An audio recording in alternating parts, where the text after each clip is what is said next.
धाराशिव लोकसभेसाठी उद्या मतमोजणीची प्रक्रिया पार पडणार आहे। आपण इथे पाहू शकतो की शासकीय यंत्रणेने येथे पोलिसांचा कडक बंदोबस्त ठेवण्यात आलेला आहे। उद्या सकाळी 8 वाजता ही मतमोजणी सुरुवात होणार आहे। धाराशिव जिल्ह्यातील 6 विधानसभा मतदारसंघातील 14 टेबलवर ही मतमोजणीची प्रक्रिया पार पडणार आहे। त्यासाठी 500 पोलिसांचा कडक पोलीस बंदोबस्त ठेवण्यात आला आहे। त्याचबरोबर 1200 अधिकारी व कर्मचारी इथे उपस्थित असणार आहे। धाराशिवमध्ये जे आहे ते महाविकास आघाडीचे शिवसेनेचे उमेदवार ओमराजे निंबाळकर व महायुतीच्या राष्ट्रवादीचे उमेदवार अर्चना राणा जगजितसिंह पाटील यांच्यामध्ये सरळ लढत झालेली आहे। जवळपास 63.88% मतदान झालेलं आहे। 12,72,969 मतदारांनी मतदानाचा हक्क बजावलेला आहे। त्यामुळे धाराशिवमध्ये जी आहे ती एक मोठी लढत इथे पाहायला मिळणार आहे। आणि त्याचबरोबर टपाली मतपत्रिकेची सुरुवातीला मोजणी होणार आहे आणि त्यानंतर जे आहे ते ईव्हीएम मशीनची मोजणी होणार आहे। आणि या सर्व मतमोजणीनंतर धाराशिव जिल्ह्यातील प्रत्येक विधानसभा मतदारसंघातील 5 अशा 30 व्हीव्हीपॅट मशीनची मोजणी होणार आहे। त्यामुळे ईव्हीएमवर शंका घेऊ नये असं प्रशासनानं आवाहन केलेलं आहे। आणि उद्या जो आहे तो वाहतुकीच्या मार्गामध्ये बदल करण्यात आलेला आहे। त्याचबरोबर मोबाईल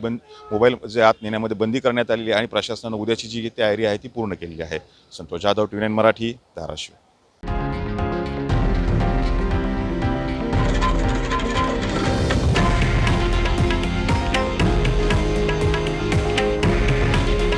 हे आहे देशातील नंबर 1 न्यूज नेटवर्क आणि आपण पाहत आहात TV9 मराठी।